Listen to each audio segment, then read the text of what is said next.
I'm really excited to be here again on stage with Marc Boiron, who is one of our really incredible strategic advisors at Variant. And we're going to talk about the latest in the Polygon ecosystem. So before we do that, I wanted to give a brief introduction about Marc. Marc recently assumed the role of CEO at Polygon Labs, which builds blockchain scaling infrastructure for the Ethereum ecosystem. He's also a really deep Web3 veteran. Before becoming CEO of Polygon Labs, Marc served as the chief legal officer there, designing their regulatory strategy. And previously, he served as the chief legal officer at DYDX. And before that, he was partner in the blockchain and crypto practices of several large law firms where he advised top Web3 projects ever since 2017. So, Marc, thank you so much for being here, and congrats on your new role as CEO. Thank you, and thanks for having me. Yeah, of course. So before we dive more into Polygon and your work there, it would be great to hear more about your background, specifically why you got into crypto and how you got into it. Sure. So when I graduated from my JD MBA, I went to go work at a law firm. And one of the funny things is that about 6 months in is when I first got introduced to crypto. So this was like 2012. And a friend of mine said that he just bought $3,000 of Bitcoin. And for some reason, some of my friends listened to me once in a while, and I told them it was a scam and he had to sell it. And he did. The funny thing is, he actually just got hired as a lawyer at Polygon. And so we are still friends. Okay. It's incredible. But after that, I kind of forgot about crypto for a while. And then in 2015, kind of heard about Ethereum. In 2016, started digging into it a lot. And by the end of that, I was sitting there realizing that just from a legal perspective at the time, this is going to change how we do many, many things. And then I started getting very interested in just the technology, just kind of the world of possibilities that it opened up. 2017 comes around, and I basically decide, you know what, I'm going to stop doing securities law work outside of crypto and focus entirely on crypto. And then since then, that is basically what I did.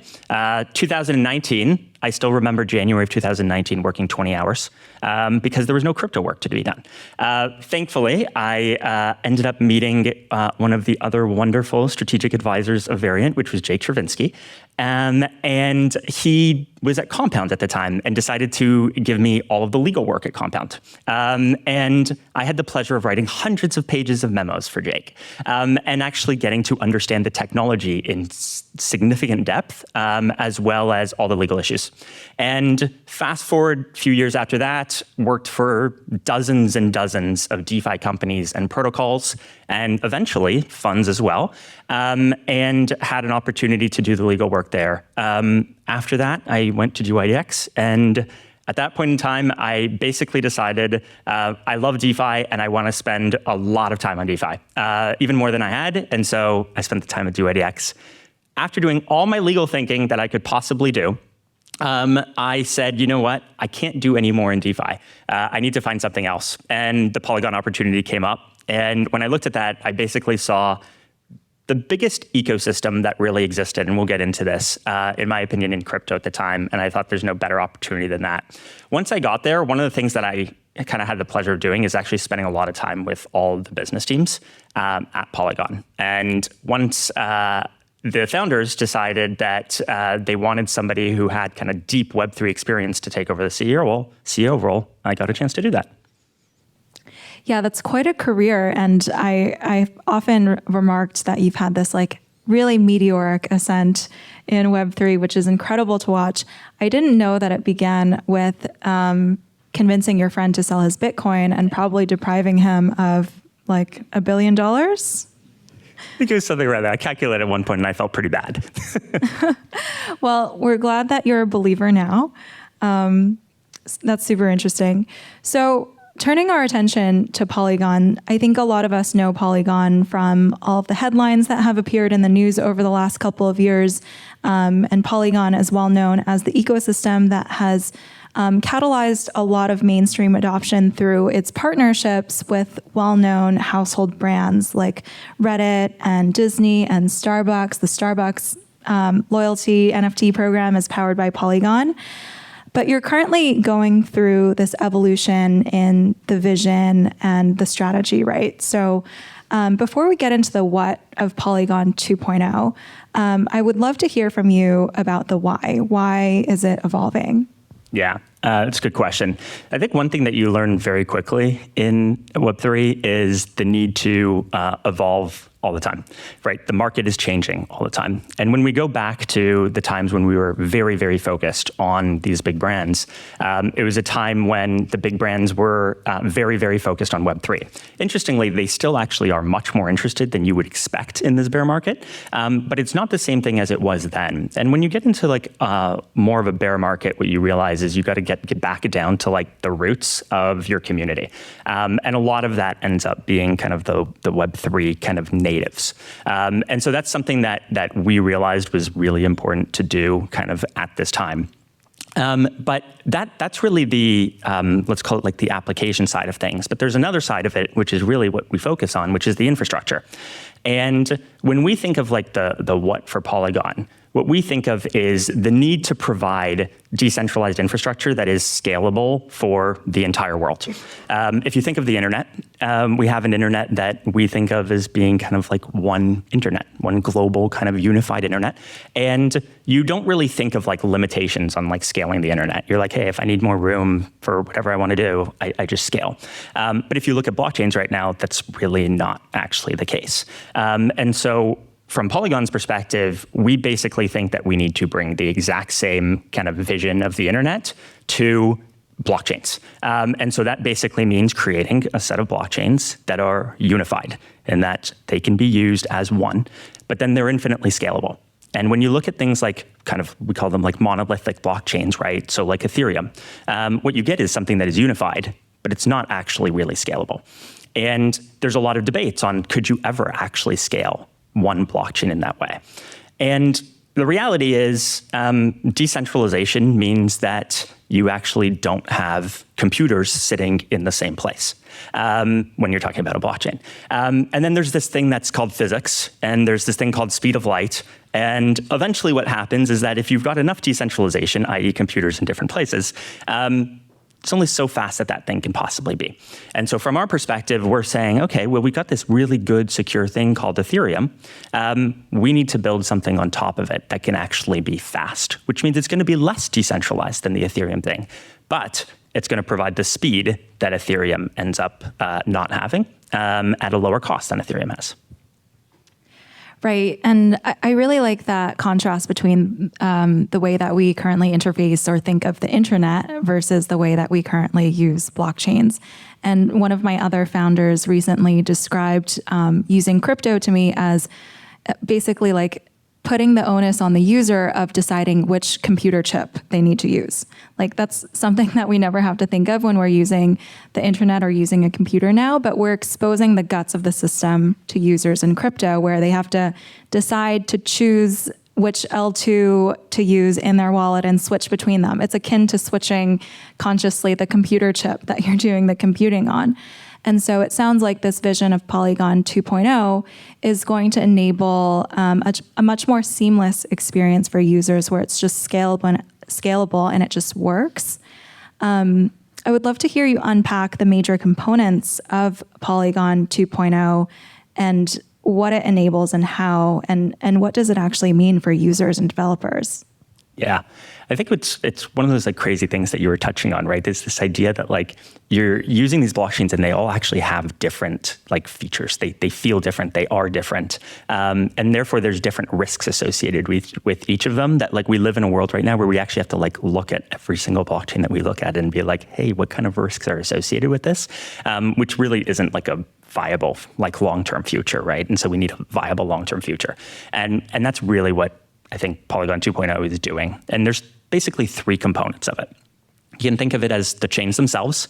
You can think of them as a bridge to Ethereum. And then you can think of it as interoperability between those chains. So let me like break down a little bit of this.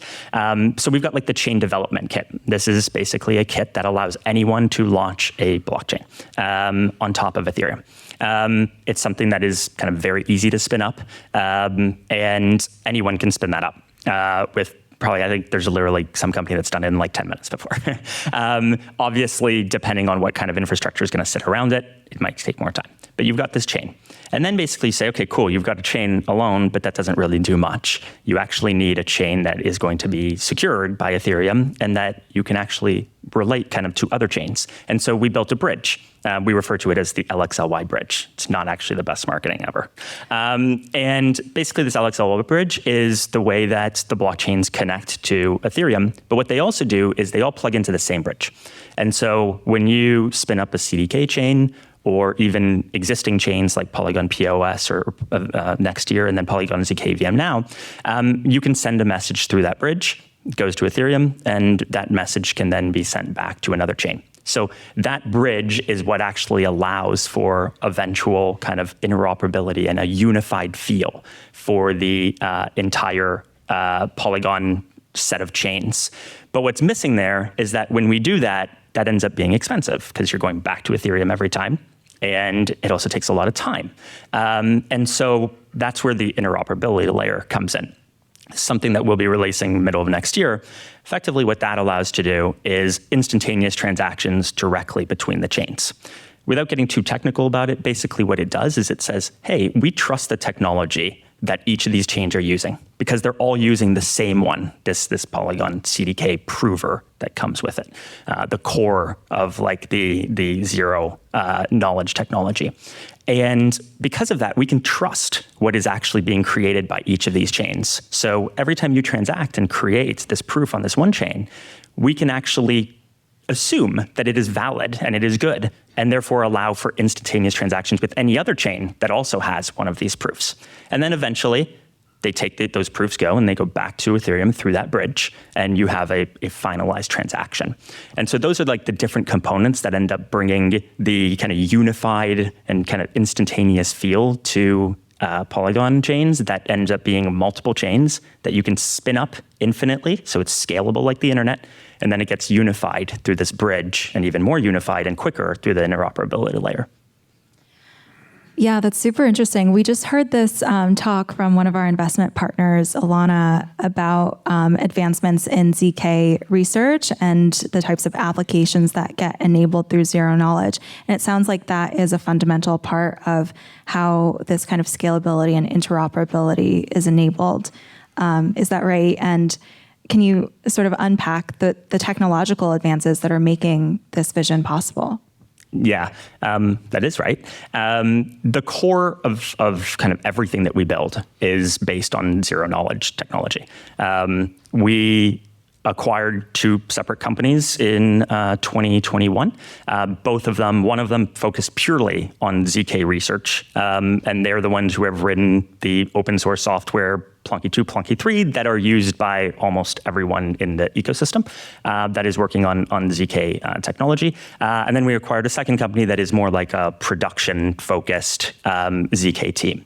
Ultimately, to me, like the kind of key benefit that you get in the Polygon ecosystem is that you actually know that you have teams that are like focused and the leading teams on ZK tech. So when you build using like any Polygon technology, what you get is not only the technology that actually exists, but a team that continues to build on it that is the leading team in ZK technology in the space. Right. And something that we've sort of come away with with our conversations has been that Polygon has this really underappreciated culture of technological innovation. I think this isn't really broadly known in the space, or doesn't get as much coverage as some of like the flashy VT. Could you say more about that and Polygon's approach to research and development? Yeah, it's actually funny that one of our biggest successes is actually the thing that's hindered the technological aspects of what we're doing, right? Because everyone looks at it and they're like, wow, you're really good at BD. Wow, you've got all these big brands. And what it takes away from is what I was just talking about in terms of like the ZK tech. But fundamentally, the way that we look at it, and I touched on it a little bit earlier, is we need to have the best ZK tech team in the industry. And so a lot of people think about it from like a technical perspective in that, hey, we need to have like the best technology. Should we close source the technology? Should we not? Ultimately, the way we look at it is like we need to be a pool that attracts like the most interested ZK cryptographers like in the world. And so we do that through a few ways. Like, first of all, the way we like structure our organization is very much intended to like allow for that. So we've got at least 15 people in the org that are like anons. Nobody actually knows who they are whatsoever. Why? Because these type of people actually care about that a lot. We create like actual special computing environments for them so that we can preserve their privacy when they're working, because they actually like really care about that. And then we have like a set of founders, 3 of them, who are very, very well known in the space, and they attract a lot of talent. And so us attracting like that talent pool is like the number one thing that we can do, and then retaining them. And then the second thing I think we do for it pretty well is that the way we have like our team set up. We have, as I talked about, like kind of acquiring these separate teams. And what we did is we intentionally kept them separate from a lot of the rest of the org. So like we have a ZK research team. That team is intended to like actually operate in its own environment. It can experiment on stuff. It can take longer to develop certain things as long as it can focus on developing the best ZK tech that there is. And then we basically have that team that works on like production of ZK technology. And again, we keep them somewhat separate from the rest of the team so that they actually have space to work in a different way than the rest of the org, where we're a lot more, let's call it like structured and like a proper kind of corporate entity that does things. That team, they still fit obviously within that environment, but we actually give them a lot more freedom, and then the research team even more freedom. That's really cool. I want to pull us out of the sort of deep tech kind of angle of what you're doing, which is very interesting, and talk more about kind of how this actually impacts people at home or people in the audience in terms of their experience. And so all of the vision around Polygon 2.0 and this interoperability of the blockchain, the various chains that are going to be built on Polygon's ZK EVM. Can you talk more about what are the end user applications you're excited about? Where do you expect this to gain traction? Are there things around the corner that you're really excited to see, whether it's specific examples of apps or categories that you think get enabled through this vision? Yeah.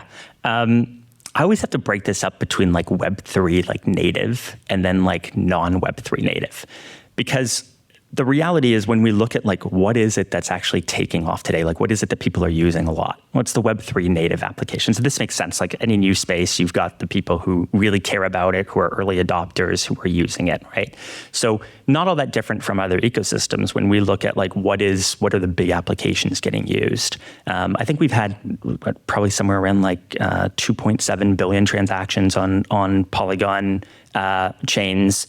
I think somewhere over a billion of them have been just in kind of DeFi and NFTs. And this makes a lot of sense because DeFi is an early use case that anyone can use, and that has a lot of traction. So that's like the first one. NFTs is the second one. And when I talk about NFTs in that way, I'm talking about like more like PFPs, like the right. kind of pictures that you'll see. Those are like the two like kind of real native applications that really have a lot of traction. But the interesting thing is there's a lot more traction than people think on the Web 2 side of things. The way we look at it is that there's basically a bet that we are taking on where things are going to move. So as you mentioned, way earlier than others, we started working with big companies like Nike and Reddit, and DraftKings, and things like that. And what we knew was going to happen is that some of those were going to launch applications that could be used kind of immediately, and some of which would drive some level of on-chain transactions. But what we really understood was that most of those transactions would actually be enabled off-chain with only a small on-chain component. But the reason we're okay with that is because what we also know in these conversations is that that's not the end state for any of them. It's the current state that people are in right now.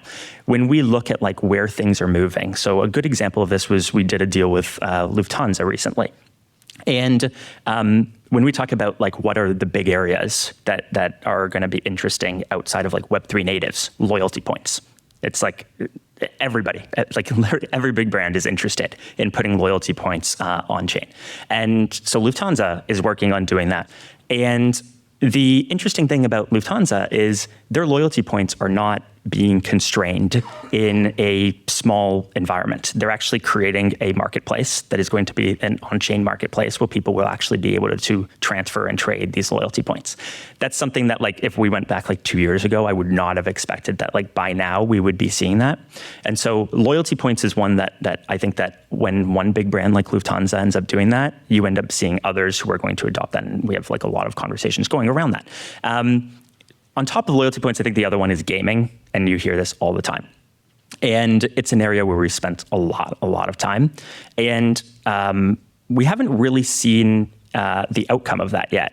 And the reason for that is, building games, especially like non-Web3 native games, takes 3, 4, 5 years. And so when we started focusing on gaming probably 2 years ago, we basically looked and we're like, okay, well, we're going to take a bet on what's going to happen in the future. And so I expect by like the middle of next year is when we're going to start seeing like those games come online. And I think that's when we're going to start hearing a lot more discussion about the interesting things that are happening in gaming as well. Yeah, it's really heartening to hear that mainstream brands are still very interested in doing stuff on chain, like this loyalty points program. I think that's something that like a lot of people are not aware of, that brands are still continuing to have these conversations, right? It's like been the most shocking thing to me when like post like FTX. We like pivoted in strategy towards like more Web3 native stuff. And we're going to continue doing that. And that is the right move right now. But we have been surprised by the fact that these big brands are still like following through on these strategies. There's no doubt that there's like some fall off, but there is like continual interest and it just continues to grow. The other area that I didn't mention where it continues to grow is like on the institutional side when it comes to like tokenization. Like I still have like PTSD from 2018 where I spent like an entire year trying to tokenize securities and like it just like never happened really in any meaningful way. And now, and you saw like tons of like sandbox type things throughout the years. Now we're getting to a point where like there's like real like institutional efforts around like tokenization. Like we're working with a very big institution on creating like a CDK chain that they will use to actually just have multiple of their massive funds on tokenized. And so I think that while in the US we look at that and we're like, regulations, there's no way we're going to make it happen anytime soon. When you look outside of the US, there are a lot of opportunities for that. And so that's another one where you'd say, okay, well, yeah, we're in a bear market, so there's no way institutions are interested in that. There's black eye, but not really the case, actually. They're actually super interested and continue to build. Yeah, that's super exciting. So basically, Polygon expects there to be this growth coming from both the Web3 native application side as well as Web2 use cases like tokenized securities, branded loyalty programs, things like that, games as a big area as well. Continuing on that vein, I would love to hear you share some of your thoughts around the future of Polygon and what is in store next for Polygon from here. What do you think of when you're thinking about the next 1 or 5 or 10 years of what milestones look like for the Polygon ecosystem? Yeah, I think that on a high level, if I fast forward a year, what is our focus? Polygon 2.0, rolling that out perfectly. So having that final stage is going to be that interoperability layer in the middle of next year, maybe third quarter of next year. Once that happens, we will have, there'll be tons of ongoing work, of course, but we will have like fulfilled like that initial stage of like Polygon 2.0 in a way that I think is going to probably be a solid year to year and a half ahead of like every competitor who could possibly do something similar. Then when I think of like 5 years forward, I get to the point where that's far enough that I start thinking people who are really into kind of blockchains, and so that's specifically like developers, mostly like Web3 natives, get to a point where the default is Polygon. Whether it's I want to start a new chain, okay, then I'm going to go use the Polygon CDK, or I want to deploy an application on one of these chains, then I'm going to go look at a chain that is within kind of that CDK ecosystem. With the idea being, it doesn't actually really matter what chain I end up deploying on, because I get the benefit of all of these chains if I'm in that ecosystem. When I fast forward like 10 years, basically the AWS of blockchains, right? And it's like such a cliche thing of say, but if you're like, hey, I want any kind of compute or big storage, you default to AWS.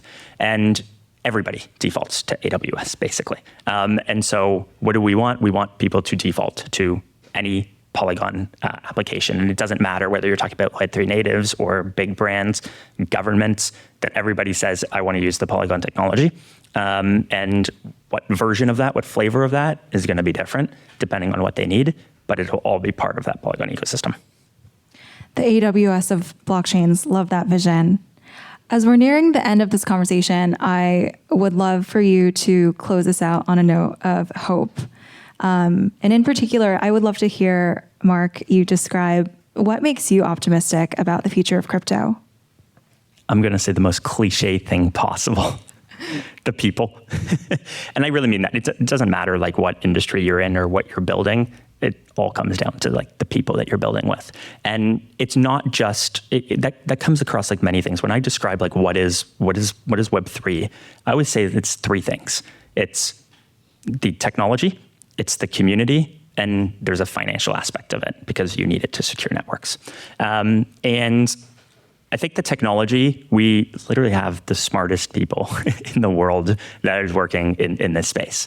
And you see this with every bull market that comes along. What you see is like a massive brain drain from like big tech and other areas into crypto. And then when we get into a bear market, you see some of that drop off, but you see a decent amount of retention of that. And so you've got like these brilliant technologists working on it. And then you've got the community aspect. And if you really want to build like a new industry, you better have a community that like really cares about it. And like, it's pretty clear that like there's literally no community in the world that is more passionate about what they're doing than the Web3 community. And so you've got these two like core kind of human components to it that we've got in Web3 that tells me that no matter what comes down the pipe, whether it's like regulations or black eye, we're basically just going to build right back up and build even stronger in a successful way. And so I think the cliche of people is just true. 100%. I think I often describe the crypto community as being really anti-fragile. Like it actually benefits from turmoil and FUD and broader skepticism. Those are the moments in which the community really rallies and comes together to defend itself and to double down on the vision that it has of the future. And so I'm totally aligned with that answer. Well, thanks so much, Marc, for being with us here today. We really appreciate all of your insight and knowledge. And thank you for being one of our strategic advisors. We couldn't do this work without you. And we're also just so appreciative of all of the work you're doing for the ecosystem. Thank you. I appreciate it. Excited to be here. And I say it very seriously when I say there is no fund I could be happier to be a strategic advisor for. So thank you for having me as an advisor. We didn't tell him to say that. All right. Thank you.